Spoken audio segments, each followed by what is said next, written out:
Assalamualaikum dan selamat datang ke Pala Bola News. Seperti biasa, Pala Bola News akan menyajikan berita bola sepak terbaik kepada anda semua pada setiap hari.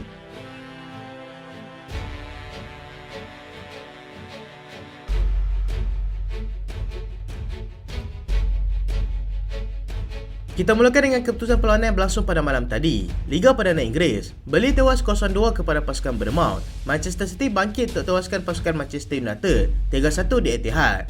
Dan berikut adalah kedudukan semasa Liga Perdana Inggeris.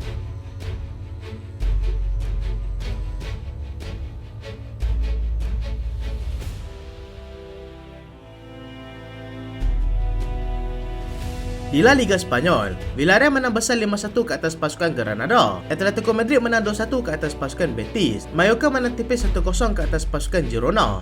Athletic Club seri tanpa jaringan dengan pasukan Barcelona. Dan berikut adalah kedudukan semasa La Liga di Spanyol.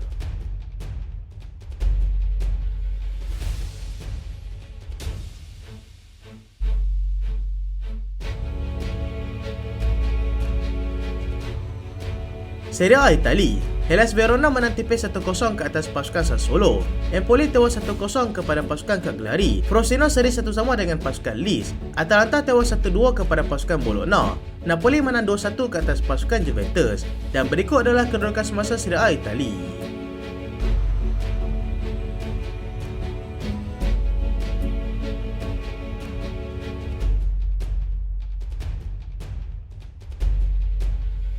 Bundesliga Jerman, Köln tewas 0-2 kepada pasukan Leverkusen. Hoffenheim menang 2-1 ke atas pasukan Werder Bremen. Dan berikut adalah kedudukan semasa Bundesliga di Jerman.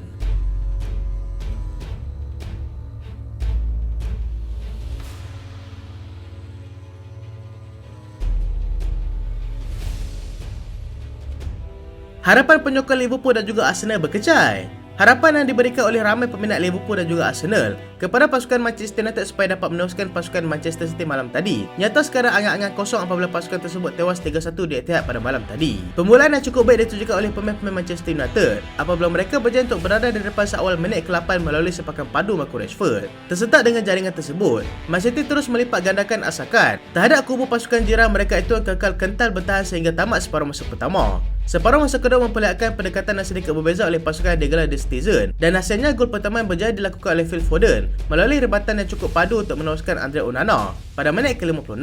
United nampak tidak tertanggung oleh asakan bertali arus oleh pasukan City dan akhirnya Phil Foden sekali lagi menambah gol kedua pada minit ke-80. Erling Haaland juga tidak ketinggalan untuk meletakkan nama selaku penjaring apabila dia meledak gol ketiga dalam masa kecederaan yang diberikan selama 8 minit oleh pengadil. Gol tersebut sekaligus membunuh terus semangat anak buah Erik ten Hag untuk terus bangkit untuk sekurang-kurangnya seri dengan pasukan jiran mereka itu. City kini kembali ketinggalan satu mata saja di belakang pasukan Liverpool dan kedua pasukan ini akan bertemu pada hujung minggu hadapan dan berkemungkinan besar akan menjadi penentu kepada siapakah yang layak untuk bergelar juara Liga Perdana Inggeris untuk musim ini.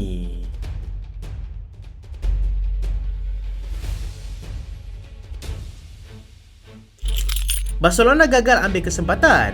Barcelona gagal untuk mengambil kesempatan ke atas keputusan Real Madrid. Ia hanya mampu mencatatkan keputusan seri dalam perlawanan sebelum ini. Dengan mereka juga hanya mampu mencatatkan seri ketika bertemu dengan pasukan Athletic Club pada awal pagi tadi. Mereka juga gagal memintas kedudukan pasukan Girona yang mengalami kekalahan kepada pasukan Mallorca dan kekal berada di tangga ketiga Liga buat masa sekarang ini. Lebih malang lagi, apabila dua tangguh utama pasukan iaitu Pedri dan juga Frenkie de Jong terpaksa dikeluarkan pada separuh masa pertama akibat masalah kecederaan. De Jong terlebih dahulu dikeluarkan untuk digantikan oleh Fermin Lopez pada minit ke-26 dan kemudian Pedri dikeluarkan pada minit ke-45 untuk digantikan oleh Lamine Yamal. Masalah ketiadaan sentuhan penyudah sentiasa menghantui Xavi pada ketiga ini, ditambah lagi dengan beberapa lagi kecederaan yang turut merecahkan prestasi pasukan. Mereka akan menentang Mallorca selepas ini dan menyambung kempen Liga Juara-Juara di peringkat kalah mati dengan bertemu pasukan Napoli di mana kedua pasukan sedang terikat dengan keputusan satu sama.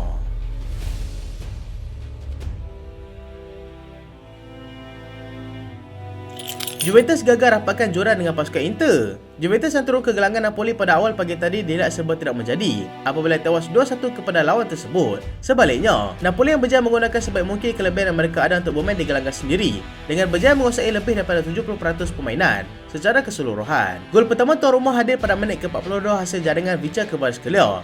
Keputusan 1-0 kekal sehingga tamat separuh masa pertama. Juventus kemudiannya berjaya untuk menyamakan kembali kedudukan pada minit ke-81 menerusi Federico Chiesa yang dibantu oleh Carlos Alcaraz. Victor Osimhen sepatutnya berjaya untuk meletakkan pasukan Napoli di depan pada minit ke-88. Tetapi sepakan lemahnya berjaya ditampak oleh penjaga gol pasukan Juventus dan muncullah tindakan susulan yang begitu pantas oleh Raspadori untuk melempar masuk gol ke dalam gawang pasukan Juventus. Keputusan kekal sehingga tamat perlawanan dan 3 mata penuh berjaya dikutik oleh pasukan Napoli.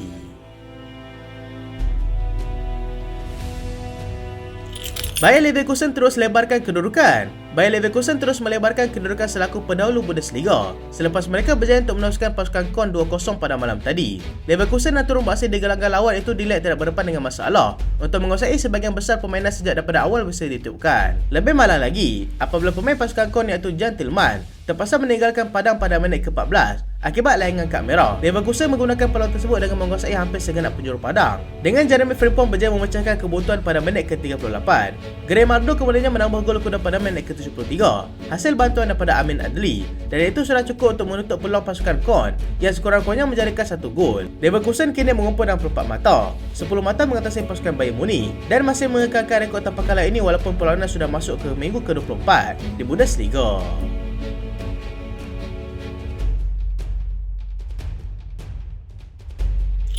Erik ten Hag kecewa pasukannya tewas dengan sedemikian rupa. Pengurus pasukan Manchester United, Erik ten Hag, jelas kecewa dengan keputusan pasukannya tewas 3-1 kepada pasukan City pada malam tadi. Dengan menyifatkan gol penyamaan yang dilakukan oleh Phil Foden sebelum itu adalah punca kepada segalanya. Dia juga telah dilaikan kad kuning akibat tindakan perbuatannya terhadap pengadil yang membenarkan gol penyamaan itu. Ini kerana ten Hag melihat ada berlaku foul kepada pemainnya sebelum jaringan tersebut berlaku di mana Marcus Rashford telah dijatuhkan tetapi pengadil tidak mengenakan perkara tersebut. Dia menganggap gol tersebut menjadi titik tolak kebangkitan pasukan City yang sebelum itu ketinggalan 1-0 kepada mereka. Ten Hag juga berpendapat yang mereka adalah pasukan yang layak untuk menang dalam perlawanan tersebut ataupun setidak-tidaknya mencatatkan keputusan seri. Tetapi tindakan pengadil tersebut dilihat telah membunuh segalanya.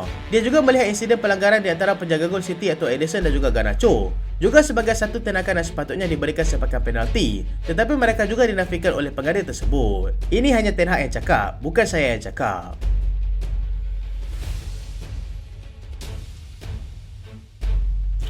Oli Watkins layak untuk ke Euro, kata Unai Emery. Pengurus pasukan Aston Villa, Unai Emery, menyifatkan penyerang mereka pada ketika ini iaitu Oli Watkins layak untuk mendapat tempat bersama dengan skuad England untuk ke kejohanan Euro nanti. Ini adalah berdasarkan daripada prestasi semasa penyerang itu yang sudah pun menjadikan 16 gol setakat ini, kurang 2 gol daripada Erling Haaland yang sedang mendahului carta penjaring terbanyak. Watkins juga dilihat menjadi antara otak utama yang sedang membawa pasukannya pada ketika ini semakin selesa berada di kelompok 4 pasukan teratas demi untuk layak secara merit ke Liga Juara-Juara Eropah pada musim hadapan. Watkins juga menjadi penjaring terbanyak di kalangan pemain daripada England dengan Jarrod Bowen merupakan pemain paling hampir dengan rekodnya iaitu 14 gol. Emery juga menggesah ketua jurulatih pasukan England iaitu Gareth Southgate untuk memberikan peluang kepada Watkins untuk mengisi slot kekosongan penyerang yang pada ketika ini hanya diisi oleh Harry Kane sahaja.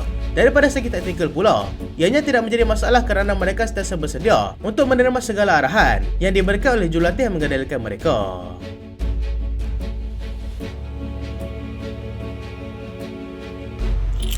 Mesir beri respon kepada Liverpool yang enggan melepaskan Mohamed Salah. Pasukan kebangsaan Mesir mendedahkan komunikasi antara mereka dan juga Liverpool yang enggan membenarkan Mohamed Salah kembali menyertai mereka untuk aksi peringkat antarabangsa dalam bulan Mac ini. Mereka memberitahu yang Salah masih berada dalam proses pemulihan dan dia masih memerlukan masa untuk kembali cergas seperti biasa. Mesir bagaimanapun membantah alasan yang diberikan itu kerana mereka mendengar pendapat yang diberikan oleh pengurus mereka sendiri iaitu Jurgen Klopp yang mengatakan bahawa Salah sempat untuk cergas ketika menentang pasukan Manchester City pada hujung minggu ini. Mesir dijadualkan akan menyertai kejohanan Piala Wales United dengan Tunisia, Croatia dan juga New Zealand dilaporkan akan menyertainya nanti.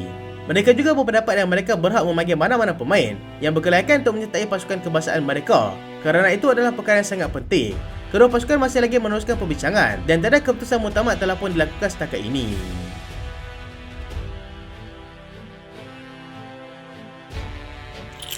Kita ke perkembangan jendela perpindahan pemain. Barcelona tolak 2 tawaran daripada pasukan Bayern Munich. Barcelona dilaporkan telah menolak 2 tawaran daripada pasukan Bayern Munich yang dikatakan berminat untuk mendapatkan pemain pertahanan mereka iaitu Ronald Araujo. Tawaran tertinggi yang mereka peroleh setakat ini adalah 90 juta euro, tetapi mereka masih belum mahu menerimanya.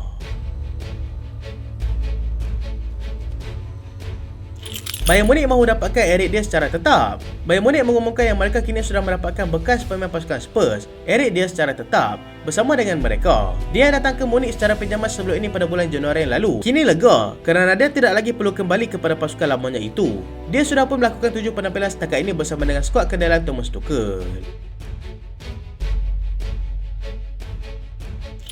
Saya tidak ada kuasa dalam proses pembinaan pemain, kata Pochettino. Pengurus pasukan Chelsea, Mauricio Pochettino, menafikan yang dia memainkan peranan besar dalam proses pembinaan pemain sebelum ini. Dia menjelaskan yang kedudukannya adalah sebagai seorang ketua jurulatih dan segala urusan pembinaan pemain adalah di luar bidang kuasanya.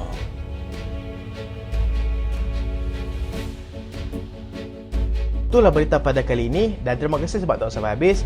Jangan lupa like, jangan lupa share, jangan lupa subscribe. Aku Solian. Assalamualaikum.